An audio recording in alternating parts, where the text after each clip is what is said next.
Hello. Next, I'll be going over the benefits and strategies of our community collaboration. Starting with the benefits, I believe that it's no secret, if many of us think back to our younger years, that adolescence and teenage years come with a great deal of hardship, confusion, and mental health struggles. There's a lot of isolation, loneliness, and misunderstanding that many adolescents feel throughout their years. They often lack the coping skills and often lack the peer and adult support that they need in order to feel better.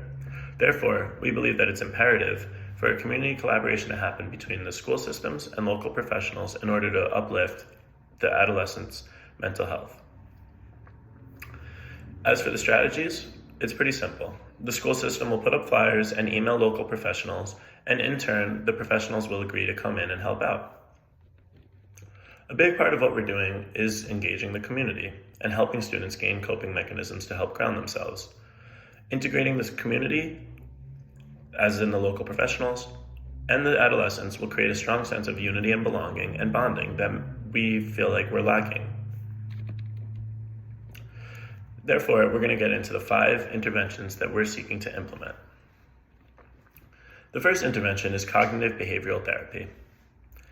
This is something that is extremely relevant to school-age children, as they often lack the coping skills in order to, what's the first tenet? Reframing. In order to reframe their problems, they will need a professional to help teach them how to do this, as this will probably likely be a foreign concept to them. Therefore, a professional's help who can teach them to pause, zoom out, and see a situation for how rational or irrational it is will provide a great deal of benefits to adolescents in their mental health struggles. Another form of CBT that we believe will be helpful is exposure therapy. Adolescents, similar to adults, often deal with fear of situations that they don't want to confront. Whether for an adolescent this be something with school, maybe a test or a project you're anxious about, social situation, family, anything, you name it, they often, of course, like adults, want to hide and not confront these issues. As many of us can probably realize, this leads to more increased mental health struggles. Therefore, exposure therapy, when done in a safe, healthy, and proper manner, will lead to a larger benefit of adolescents' mental health. Moving on to the next intervention, we have mindfulness, or meditation.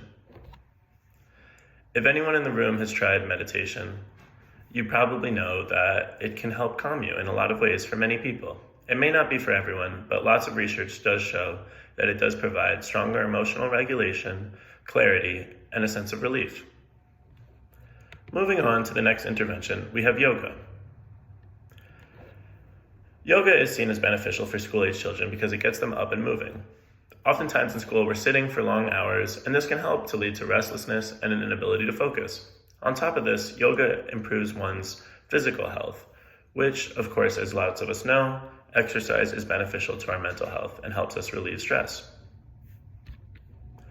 Moving on to the 4th intervention, we have something called trauma intervention. This is going to help adolescents with very high amounts of stress and ones dealing with trauma.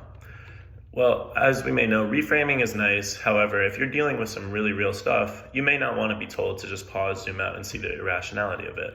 Therefore, something like trauma intervention will come in handy here. What we're going to do is use something called RAP, relax, be aware, and do a personal rating. This is a 12-session school-based trauma-informed group intervention. The purpose of this program is to help youths, especially those in middle school and up, to be equipped with the skills necessary for emotional regulation, effective decision-making, and mindfulness strategies in the presence of stress along with trauma. So just to wrap it up, this is going to be beneficial to students who are dealing with some more severe mental health issues, and they're going to need more of a 12-step, more intricate, more detailed program that is better suited for them. The last intervention that we'll be going over is art therapy. As many of us in the room may be artists, of course we all know that the art is very therapeutic and useful for students. Many students do not get the means of expressing themselves through art properly in school. It may be intimidating for a lot of students to do something like CBT, trauma intervention, mindfulness.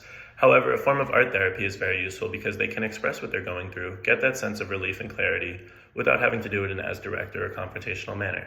Thank you very much.